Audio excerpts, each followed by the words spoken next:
Hello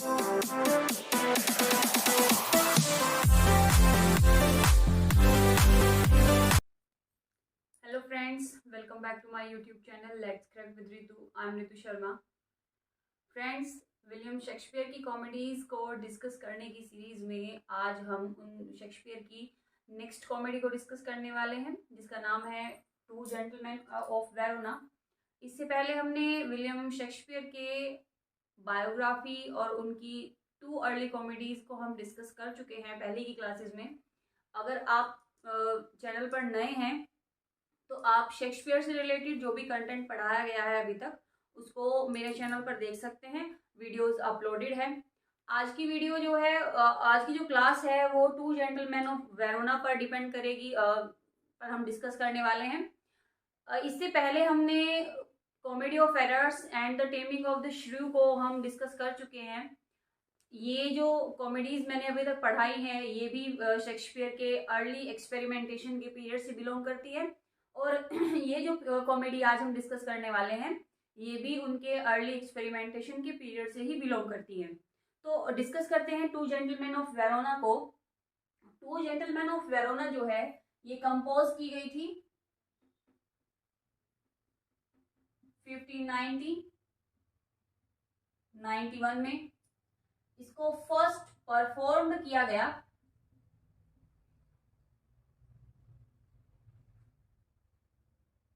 1594 में, और first इसको पब्लिश किया गया 1623 में फर्स्ट फोलियो के अंदर। जैसा कि हम पहले डिस्कस कर चुके हैं विलियम शेक्सपियर की बायोग्राफी के दौरान कि फर्स्ट फोलियो के अंदर 37 प्लेस को इंक्लूड किया गया है, सिवाय पेरिकल्स जिसका कि कंप्लीट नाम है Pericles the Prince of tyre. इस एक प्ले को छोड़ करके बाकी के 37 प्लेस को विलियम शेक्सपियर के हेमिंग एंड कॉन्डल ने फर्स्ट फोलियो के अंदर इंक्लूड किया है, उसको पब्लिश किया है। ये जो प्ले है आपका टू जेंटलमैन ऑफ वेरोना, ये माना जाता है कि ये शेक्सपियर का सबसे पहला प्ले है, यानी अर्ली एक्सपेरिमेंटेशन के अंदर तो उनके अर्लियर कॉमेडीज जो है या अर्लियर प्लेज उन्होंने लिखे हैं वो आते हैं, लेकिन two gentleman of Verona plays की सीरीज में सबसे पहला प्ले माना जाता है। और ये भी कहा जाता है कि टू जेंटलमैन ऑफ वेरोना के अंदर जो कैरेक्टर लिस्ट हम पढ़ेंगे वो उनके बाकी के प्लेज की तुलना में सबसे छोटी है। तो जो टू जेंटलमैन ऑफ वेरोना है, इस प्ले की जो सेटिंग विलियम शेक्सपियर ने रखी है वो रखी है Verona, Milan and frontiers of Mantua. Mantua city, Verona city, Milan city और मांटुआ सिटी के कुछ हिस्सों को शेक्सपियर ने इस प्ले के लिए प्लेस के रूप में चुना है। तो अब डिस्कस कर लेते हैं इस प्ले के जो कैरेक्टर्स हैं उनको। उससे पहले आप इस पूरी ये जो मैंने नोट किया है आप इसका स्क्रीनशॉट ले सकते हैं या फिर आप इसको नोट डाउन भी कर सकते हैं। अब डिस्कस करते हैं प्ले के कैरेक्टर्स को।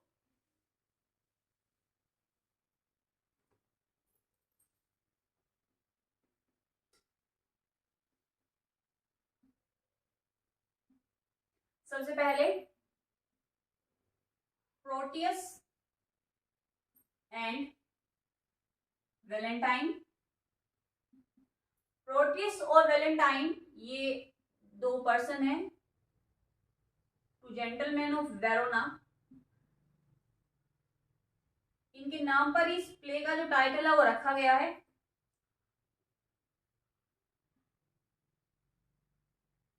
Duke of Milan, third is Silvia, daughter of the Duke,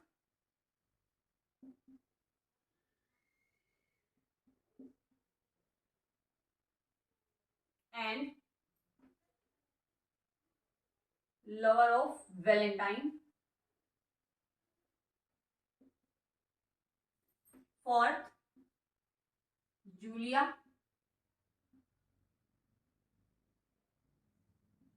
lover of Proteus,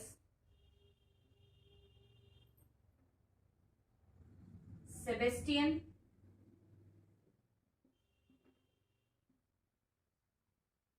Julia disguises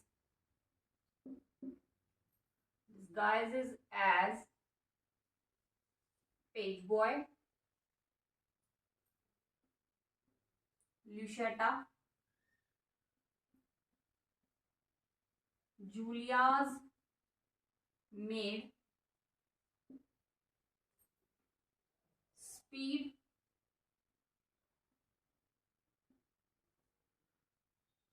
Valentine's servant,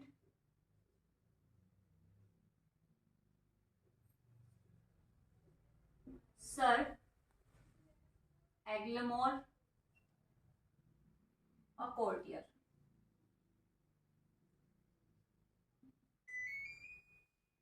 Antonio,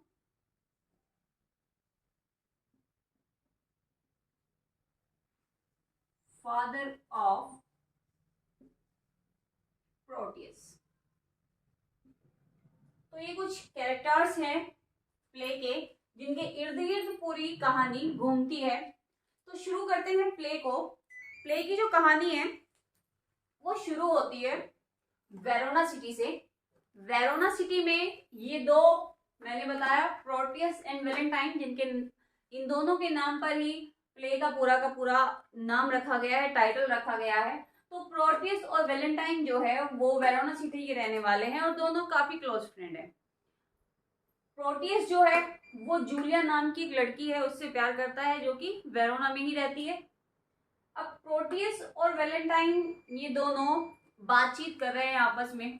Valentine Proteus को कहता है कि वो सेटल होने के लिए मिलान जा रहा है और चाहता है कि प्रोटियस भी मेरे साथ चले।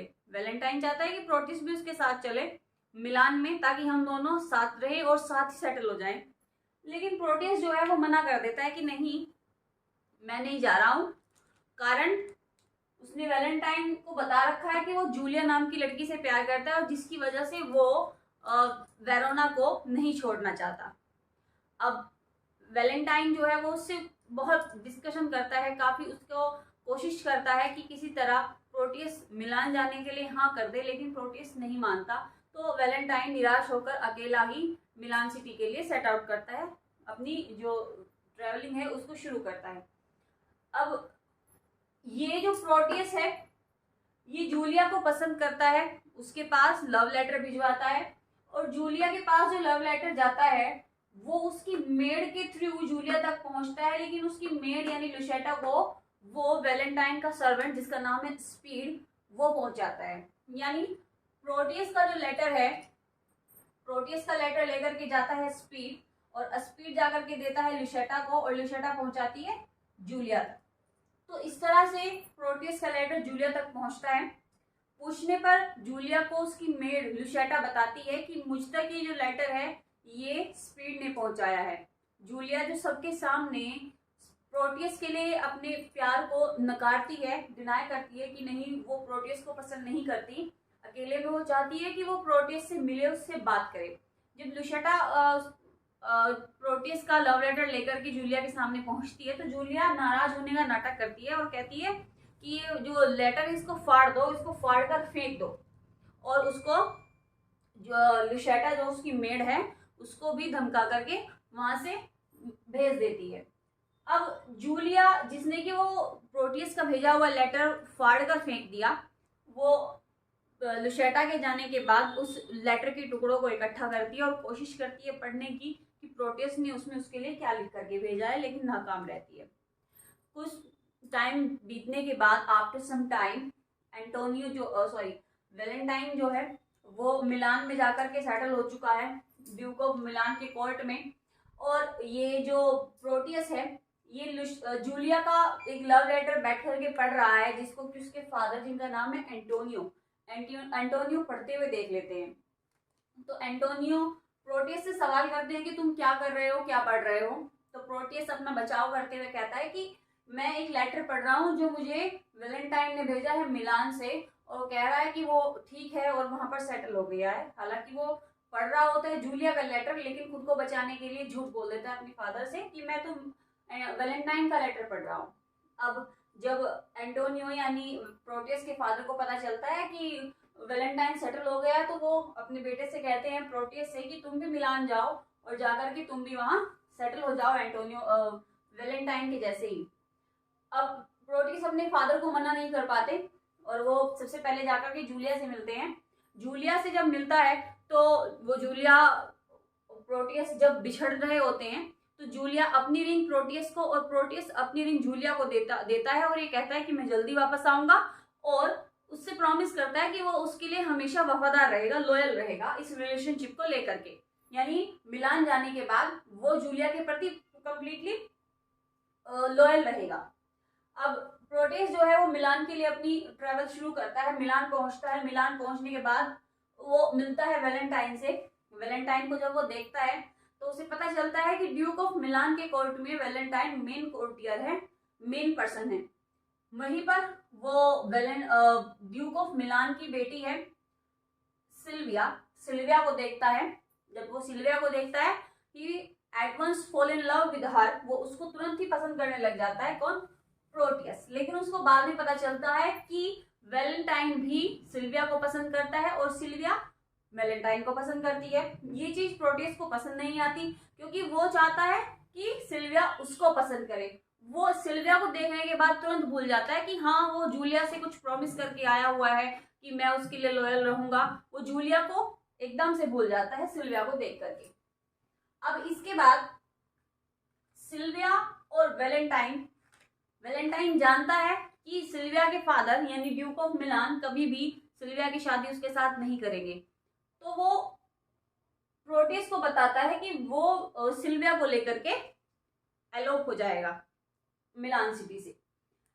प्रोटियस को जब ये बात पता चलती है कि सिल्विया और वैलेंटाइन एक साथ एलोप होने वाले हैं, तो वो इस बात का फायदा उठाते हुए ड्यूक ऑफ मिलान को बता देता है कि सिल्विया को लेकर के वैलेंटाइन यहाँ से भागने वाला है, और ड्यूक ऑफ मिलान की नजर में प्रोटियस मेन पर्सन बन जाता है। सिल्विया को वैलेंटाइन के साथ एलोप होने से बचाने के लिए ड्यूक ऑफ मिलान उसको एक टावर के अंदर बंद करवा देते हैं और उस टावर की जो की होती है वो अपने पास रखते हैं। लेकिन वैलेंटाइन उस टावर तक पहुंचने के लिए एक रस्सी की सीढ़ी बनाता है और उस रस्सी की सीढ़ी से सिल्विया को बाहर निकाल करके मिलान से बाहर निकलने का उनका एक प्लान होता है। लेकिन उससे पहले ही ड्यूक ऑफ मिलान वैलेंटाइन को पकड़ लेते हैं और उसको पकड़ने के बाद उसको मिलान से बैनिश कर देते हैं। जैसे ही उसको बैनिश किया जाता है वैलेंटाइन को, तो प्रोटियस और जो ड्यूक ऑफ मिलान है इन दोनों की अच्छी बॉन्डिंग हो जाती है। लेकिन सिल्विया को ये पसंद नहीं आता। उधर जूलिया जो है, जिसको प्रोटियस ये बोल करके गया था कि मैं जल्दी वापस आऊंगा, जूलिया को प्रोटियस की कोई खबर नहीं मिलती, किसी भी तरह से उसको पता ही नहीं चलता कि प्रोटियस वापस आएगा या नहीं आएगा या क्या हो रहा है। तो वो अपनी मैड लुशेटा से कहती है कि वो उसको डिस्गाइज करे एक लड़के के रूप में, और लड़के के रूप में डिस्गाइज होकर के उसने अपना नाम रखा सेबेस्टियन, कि वो सेबेस्टियन के रूप में मिलान जाएगी। क्योंकि at that time girls were not safe to travel alone. लड़कियां अकेली यात्रा करने के लिए सुरक्षित नहीं थी, तो उसने चूज किया रास्ता सेबेस्टियन यानी लड़का बन करके मिलान पहुंचने का। वो मिलान पहुंच भी जाती है। जब वो मिलान पहुंचती है, कौन? जूलिया, तो देखती है कि प्रोटियस का जो झुकाव है वो सिल्विया की तरफ है, वो सिल्विया को पसंद करने लगा है। और ये देख करके उसको बड़ा बुरा लगता है। वो सोचती है कि कहाँ तो प्रोटियस मुझसे लॉयल रहने का प्रॉमिस लेकर के आया था कि मैं उसके लिए लॉयल रहूंगा, लेकिन यहाँ तो मैं क्या देख रही हूँ कि ये तो ड्यूक की डॉटर के पीछे उसको अपने फेवर में करने के लिए लगा हुआ है। अब सेबेस्टियन कोशिश करता है, यानी जूलिया कोशिश करती है कि वो प्रोटियस के पास रहे किसी तरह से। तो वो प्रोटियस के पास रहने की कोशिश करती है और उसको प्रोटियस के पास रहने की जॉब मिल भी जाती है। इधर प्रोटियस सेबेस्टियन को एक लड़का समझ करके जो रिंग जूलिया ने प्रोटियस को दी थी, वो रिंग जूलिया की यानी प्रोटियस को जूलिया ने दी थी और जूलिया ने प्रोटियस को दी थी। तो जूलिया ने जो प्रोटियस को अपनी रिंग दी थी, वो रिंग प्रोटियस सेबेस्टियन के हाथ सिल्विया तक पहुंचवाता है और कहता है कि ये उसकी तरफ से एक तरह से उसका लव ऑफर है और वो उसको एक्सेप्ट करे। अब जब सेबेस्टियन वो रिंग लेकर के सिल्विया के पास जा रहा होता है तो उसको बड़ा बुरा फील होता है कि ये तो बड़ा गलत हो रहा है यहाँ पे। सिल्विया जब सेबेस्टियन से मिलती है तो सेबेस्टियन से मिलकर के सिल्विया अपने मन की बात कहती है कि वो प्यार तो वैलेंटाइन से करती है और प्रोटियस से तो वो बहुत ज्यादा नफरत करती है। क्यों? क्योंकि जैसा कि वैलेंटाइन ने उसे बताया था कि प्रोटियस की ऑलरेडी एक गर्लफ्रेंड है जिसका नाम जूलिया है और वो उसको लेकर के यहाँ पर धोखा दे रहा है उसको, मुझसे प्यार करने का दिखावा करता है, मुझसे प्यार करने का एक तरह से वादा करता है कि मैं उससे प्यार करता हूँ, लेकिन जो उसकी ऑलरेडी गर्लफ्रेंड है जिससे कि उसने वादा किया था वफादार रहने का, उसके साथ वो धोखा कर रहा है। तो यहाँ से सेबेस्टियन को पता चलता है कि सिल्विया तो पसंद नहीं करती है प्रोटियस को, वो तो उसको बिल्कुल भी पसंद नहीं करती है। तो यहाँ सेबेस्टियन थोड़ा अपने आप को रिलैक्स महसूस करता है कि ठीक है, सिल्विया की तरफ से कोई भी पहल नहीं हो रही है। इधर सिल्विया को प्रोटियस ने एक र्यूमर फैला दिया है मिलान के अंदर कि वैलेंटाइन की डेथ हो चुकी है। अब सिल्विया तक जब ये खबर पहुंचती है तो वो एक कॉर्टियर है जिनका नाम है सर एग्लामोर नाम के एक कॉर्टियर के साथ में मिलान से बाहर निकलने की कोशिश करती है। वैलेंटाइन को जब मिलान से बाहर निकाला गया था तो मिलान से बाहर निकलते हुए वो फ्रंटियर्स ऑफ मांटुआ तक पहुंच गया, यानी वो मांटुआ सिटी के अंदर प्रवेश कर गया। मांटुआ सिटी के जंगलों में वो जब वो पहुंचा तो वहां पर उसे कुछ आउटलॉज मिले। आउटलॉज मीन्स कुछ डाकू, कुछ आउटलॉज से उसका सामना हुआ। ये जो आउटलॉज थे यानी जिनको कि हम डाकू कह सकते हैं, ये जेंटलमैन थे, लेकिन इनको भी मिलान से बैनिश किया गया था किसी न किसी कारण से। तो ये सब लोग इकट्ठे होकर के डाकू बन गए जब इनको बैनिशमेंट दिया गया। तो इन आउटलॉज से वैलेंटाइन मिलता है। वैलेंटाइन जब इनसे मिलता है तो ये उससे सवाल करते हैं कि तुमको क्यों बैनिश किया गया है, क्यों निकाला गया है। तो ये बताता है कि मैंने मर्डर कर दिया था मिलान में किसी का, इसलिए मुझे बैनिशमेंट दे दिया गया। तो ये आउटलॉज जितने भी थे ये उसको मर्डरर समझ करके अपना चीफ बना लेते हैं कि तुम हमारे आज से चीफ हो, क्योंकि हमने तो कोई ऐसा मर्डर का काम नहीं किया, लेकिन तुमने मर्डर किया हुआ है। इनको लगता है कि इसने हमने तो चोरी ही की थी, इसने हमसे भी एक ऊपर के लेवल का काम किया हुआ, तो इसलिए इसको चीफ बना देते हैं। तो ये वैलेंटाइन को अपना चीफ बना देते हैं। वैलेंटाइन इनके साथ रहने लगता है। अब ये जो सर एग्लामोर है और ये सिल्विया, ये दोनों मिलान से बाहर निकलते हैं। जैसे ये लोग मिलान से बाहर निकलते हैं, प्रोटियस और ड्यूक ऑफ मिलान इन दोनों को खबर लग जाती है कि सिल्विया जो है वो फिलहाल मिलान से बाहर निकल गई है सर एग्लामोर के साथ, और ये दोनों भी उसके पीछे पीछे निकल जाते हैं।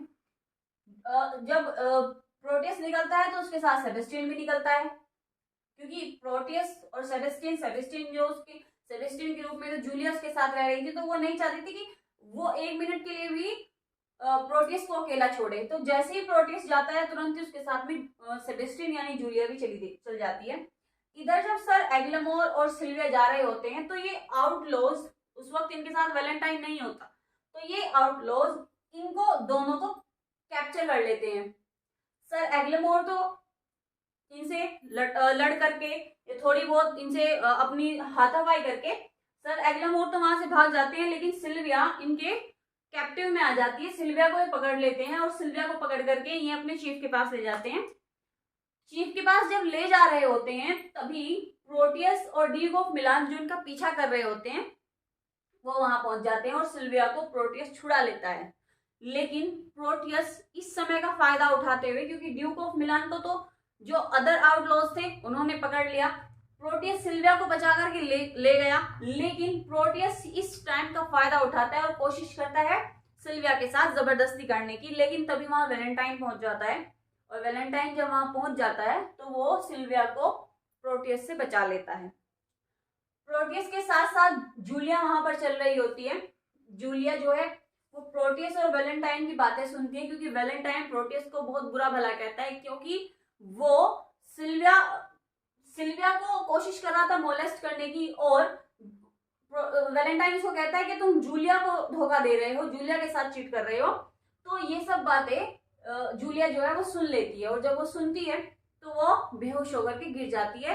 जब वो बेहोश होकर के गिरती है तो प्रोटियस को पता चलता है कि उसके साथ कोई और भी था, यानी कोई उसको फॉलो कर रहा था। तब वो देखता है कि ये तो सेबेस्टियन है, सेबेस्टियन के रूप में। जब वो देखता है कि सेबेस्टियन के पास वो रिंग है जो कि प्रोटियस उसको देकर के आया था वेरोना से आते हुए, तो उसको पहचान जाता है कि सेबेस्टियन और कोई नहीं जूलिया है। जैसे ही वो जूलिया को देखता है तो अचानक से ही उसका जो जूलिया के लिए प्यार था वो उजागर हो जाता है, वो जाग जाता है। अब यहाँ पर ड्यूक ऑफ मिलान, जिसको कि आउटलॉज अपने चीफ के पास ले जा रहे थे, चीफ कौन था? वेलेंटाइन। वेलेंटाइन को ही ड्यूक ऑफ मिलान ने पैनिश किया हुआ था। ड्यूक ऑफ मिलान, एक कैरेक्टर हमसे इसमें छूट गया, थूरियो का। थूरियो कौन है? थूरियो है राइवल किसका? वेलेंटाइन का। जो कि ये जो थूरियो है ये सिल्विया से शादी करना चाहता है, क्योंकि इसको ड्यूक ऑफ मिलान ने सिल्विया के लिए चुना है। थूरियो भी सिल्विया को बचाने के लिए गया था ड्यूक ऑफ मिलान के साथ में, लेकिन जब आउटलॉज ड्यूक ऑफ मिलान को पकड़ते हैं तो थूरियो जो है वो डर जाता है और डर के मारे भाग जाता है। तो यहाँ ड्यूक ऑफ मिलान को पता चलता है कि थूरियो तो बेवकूफ है, एक नंबर का निकम्मा है और कायर है। तो वो सोचते हैं कि मैं कैसे इस कायर लड़के के साथ अपनी लड़की की शादी करने वाला था। वहीं वो वेलेंटाइन को देखते हैं जो कि सिल्विया के फेवर में खड़ा होता है, और प्रोटियस को देखते हैं। तो यहाँ ड्यूक ऑफ मिलान जो है एट द एंड वेलेंटाइन से खुश होते हैं। वो ये देखते हैं कि वेलेंटाइन ने उसकी बेटी के लिए कितना कुछ किया है, वेलेंटाइन ही उससे सच्चा प्यार करता है। और यहाँ प्रोटियस को देखता है कि प्रोटियस की जो लवर है जूलिया, जो कि मिलान से उसके वेरोना से उसके पास आई है मिलने के लिए। तो इस तरह ड्यूक ऑफ मिलान दोनों कपल से खुश होते हैं और दोनों ही कपल की अपने कोर्ट में ले जा करके शादी अनाउंस कर देते हैं। और इसी के साथ ये प्ले जो है हैप्पी नोट्स के साथ में फिनिश हो जाता है, कंप्लीट हो जाता है। तो ये थी टू जेंटलमैन ऑफ वेरोना की पूरी कहानी। ये पूरी मैंने यहाँ पर इनकी कैरेक्टर्स की लिस्ट लिखी हुई है, आप इसको नोट कर लीजिए। Thurio, arrival of Valentine for Silvia. तो ये इंपॉर्टेंट कैरेक्टर्स हैं। अब ये जो प्ले है इसको विलियम शेक्सपियर का शॉर्टेस्ट प्ले भी कहा जाता है, फर्स्ट प्ले भी कहा जाता है। ये अर्ली कॉमेडीज है। अर्ली कॉमेडीज के टाइम पर शेक्सपियर इतने मैच्योर नहीं थे। अब इस प्ले की अगर हम बात करें, ये प्ले मेजर नहीं है, लेकिन फिर भी इसके की नोट्स जानने हमारे लिए जरूरी थे एग्जाम के पॉइंट ऑफ व्यू से। जो हमने जान लिए हैं आप इनको नोट कर लीजिए, नोट या फिर स्क्रीनशॉट आप इनका ले सकते हैं। इसके बाद मैं आपको प्ले की कुछ इंपॉर्टेंट जो लाइंस है वो यहाँ पर लिखूंगी, वो हम डिस्कस करेंगे। तब तक आप इसको नोट कर लीजिए या फिर स्क्रीनशॉट ले लीजिए।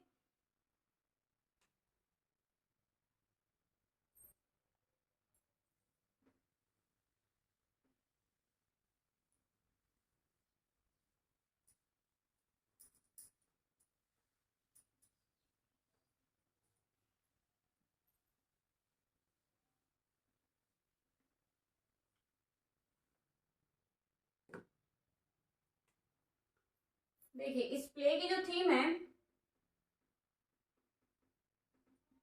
वो है लव,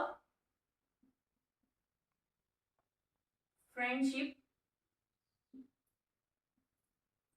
एंड इनफाइडेलिटी। प्यार, मित्रता और धोखेबाजी या बेवफाई कह सकते हैं, इस प्ले की पूरी थीम रही है। अब इस प्ले की मेन स्पीचेस या famous speeches of the play.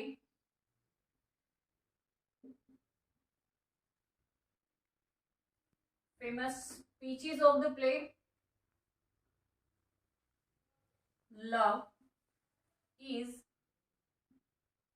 like a child that longs for everything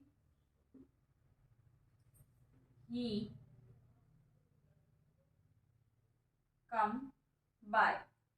ये लाइन है ड्यूक की, एक्ट थर्ड। प्ले जो है पूरा वो 5 एक्ट्स में डिवाइड है और एक्ट थर्ड की लाइन है love is like a child that longs for everything he come by. यानी प्यार एक ऐसा इमोशन है जो कि बिल्कुल बच्चे की तरह जिद्दी होता है, जिसको हर वो चीज चाहिए जो भी उसको दिखाई देती है। ये लाइन ड्यूक ने कही है एक्ट थर्ड के अंदर।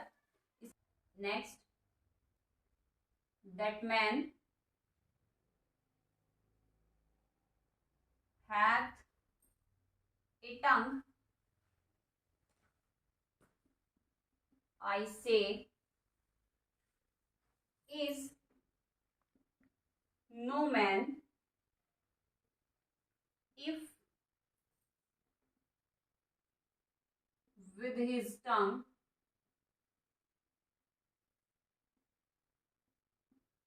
he cannot win a woman। ये जो लाइन है ये वैलेंटाइन की है, ये भी एक्ट थर्ड से ली गई लाइन है। वैलेंटाइन इस लाइन में कह रहा है दैट मैन हैथ ए टंग आई से इज नो मैन। वैलेंटाइन का कहना है कि अगर किसी व्यक्ति के पास, किसी पुरुष के पास जीभ है यानी जबान है, आई से इज नो मैन, मैं कहता हूं कि वो पुरुष कहलाने के लायक ही नहीं है। If with his tongue he can not win a woman, अगर वो अपनी बातों से किसी महिला के दिल को नहीं जीत सकता तो मेरे अनुसार वो पुरुष कहलाने के लायक ही नहीं है। तो ये इंपॉर्टेंट लाइंस थी। मैंने जैसा पहले बताया टू जेंटलमैन ऑफ वेरोना, ये उनकी अर्ली कॉमेडीज है। अर्ली कॉमेडीज में जो ये इतनी मेजर नहीं है, इम्पॉर्टेंट नहीं है, लेकिन कुछ पॉइंट्स इसके जो हमने एग्जाम के पॉइंट ऑफ व्यू से हमने पढ़ने थे वो हमने ले लिए हैं। तो इसी के साथ ये प्ले हमारा एंड हो जाता है। कल भी हम यानी नेक्स्ट वीडियो में भी हम विलियम शेक्सपियर की ही कॉमेडी को डिस्कस करेंगे। आज के लिए इतना ही, आज की क्लास मैं यहीं पर फिनिश करती हूँ। तो आगे आने वाली वीडियोस के लिए आप मेरे चैनल को सब्सक्राइब कीजिए, वीडियो को शेयर कीजिए, लाइक कीजिए, बेल आइकन को प्रेस कीजिए ताकि आपको लेटेस्ट नोटिफिकेशन मिलते रहे। और शेक्सपियर की क्लासेस देखते रहिए। Keep watching and thank you for this class.